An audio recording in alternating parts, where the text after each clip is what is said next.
دست رو دست گذاشتیم که یکی یکی بچه ها معتاد بشن. بعدم میگیم ما پدریم، ما مادریم، ما عالمیم، ما خطیبیم، ما امام مسجدیم، ما دانشجوی هستیم، ما معلمیم، ما تاجریم. تو هیچی نیستی، تو خائنی. کمترین وصفی که میشه به تو بده خائن، جنایتکار، همدست ابلیس. کسی که بچه‌ش تربیت نکنه همدست ابلیسه.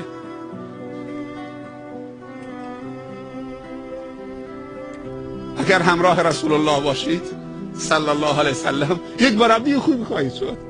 اگر بر دین او باشید اون یک مربی بوده، اون معلم اخلاق بوده، اون ادب یاد داده، اون علم یاد داده، اون صلح و صفا را آورده. صلح و صفا بین آفریقایی و ایرانی، بین هندی و پاکستانی، بین عرب و عجم، بین کسانی که به جان هم افتاده بودن. کجاست اون صلح و صفا؟ مردم امروز دو تا برادر از یک پدر و مادر 10 ساله با هم قهرن. مادرشون مریض شد، آمد تا دم در، دید که پسر بزرگتر نشسته، برگشت. وقتم میخواستن که مادرش بشورن غسل بدن، آمد نگاه کرد که اون یکی جلوتری ساده از در رفت بیرون. صله رحم کجاست امروز؟ رحم کجاست امروز؟ قوم خویشا همه به جان هم افتادن به خاطر یک بلوغ، به خاطر نمیدونم 2 تا بچه با هم دعوا کرده، حالا اونا با هم صلح کردن، بزرگترا موندن.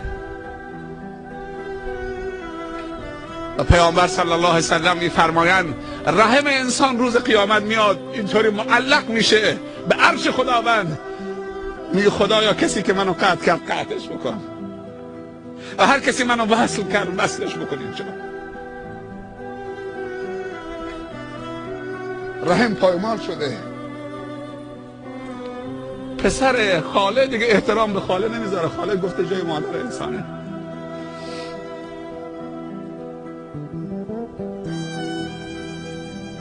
چقدر نسبت به هم بی‌رحم شدیم. چرا؟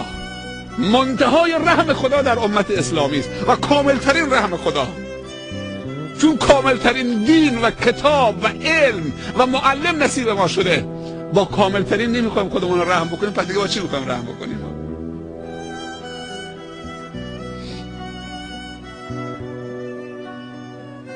خدا خیلی هزینه کرده. چه مجلس باصفایی امشب.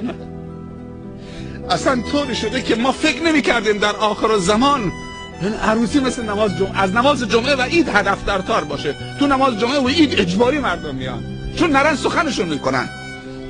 ولی ما تو راه که می آمدیم مردم تو وانت نشستن، تو این هوای گرم دارن میان از راه های دور.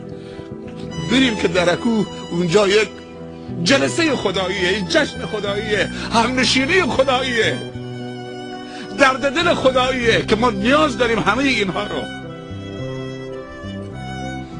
جوانای شما چند تا نامه به من دادن، خیلی ادب داشتن. باور میکنی من نامه رو وقتی میخوندم هم دلسوزی داشتن و هم ادب داشتن.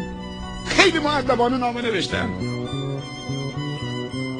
نامه نوشتن که باید از ما حمایت بکنه. ما جوانیم، در معرض شهوت هستیم، در معرض شیطان هستیم، در معرض غرور هستیم، در معرض عجله هستیم، سطحی نگر هستیم، سنی نداریم. نباید بزرگتر مواظب ما باشه؟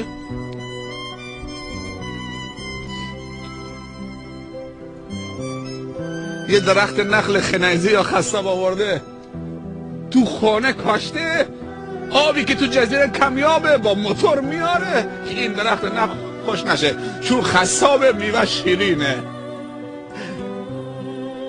چون خنیزی است دیمپازش یا نمیدونم رطبش خیلی خوشمزه است. یعنی فرزند تو اندازه یه رطب خنیزی که همش 1 ماه امان به تو نمیده بعد تمام میشه. یعنی فرزند تو به اندازه رطب خنیزی، به اندازه یک نخلی که اسمش خنیزی است یا خصاب یا عالی بهتری است، ارزش نداره که آب بیاری، با موتور آب بیاری. چقدر مواظب بشه. و خیلی ها از بس که عشق رطب دارن، اولی که رطب میاد عالی مهتری میاد دیگه از میناب، ها رطب خشکش کیلوی 5000 تومان خریدم، باور بکنید. ولی وقتی به کلاس قرآن تابستون مطلب خونه برای بچه‌ت ماهی 5000 تومان، اصلا ماهی 2000 تومان، ملا پول نگدن، باور بکنید تو دهنت میذارن، ولی رطب کیلو 5000 تومان میخره. بعد همون رطب میشه کیلو 300 تومان. یک هفته صبر بکنید میشه کیلو 300 تومان. با رطب نخوردن آدم به جهنم نمیره. ولی بچت معتاد شدن، نمیتونی سرت در دنیا بلند بکنی و جلو خدا و فرشتگان خدا و رسول خدا، نه در دنیا نه در آخرت. پس موقع آدم تعجب میکنه برای کلاس قرآن 2000 تومان حاضر نیست که بچهش قرآن یاد بگیره.